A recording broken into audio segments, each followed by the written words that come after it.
ak loo gàtt àlluwe ak loo ñàkk am xam-xam fexeel ñetti na nga ko xam ñetti bu mu la mës a rëcc mooy man rabbuka kan mooy sa borom maa diinuka lan mooy sa diine man nabiyuka kan mooy sa yonent ñetti ñoom ñoo lay xaar sa biir bàmmeel buñ la suulee ba ñëpp dellu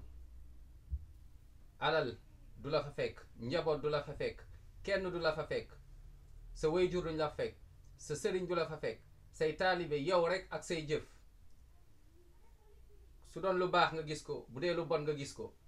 sa biir bàmmeel ñetti question lañ la fay laaj mooy ñett yi nga xamante ni nul n'est censé les ignorer mooy yi ma wax sànq mooy kan mooy sa borom lan mooy sa diine waaye kan mooy sa yonent kon fexeel ñett yi na nga jàng xam sa borom na nga jàng xam tawxiid wéetal sa borom te doo ko bokkaaleeg dara l'islam mooy diine bu la yàlla tànnal nga topp yonent Muhammad alayhi salaatu wassalaam ci sa pas-pas ci say jëf ak ci sa comportement loolu moom mooy jullit xaqan ci borom bi subhaanahu wa taala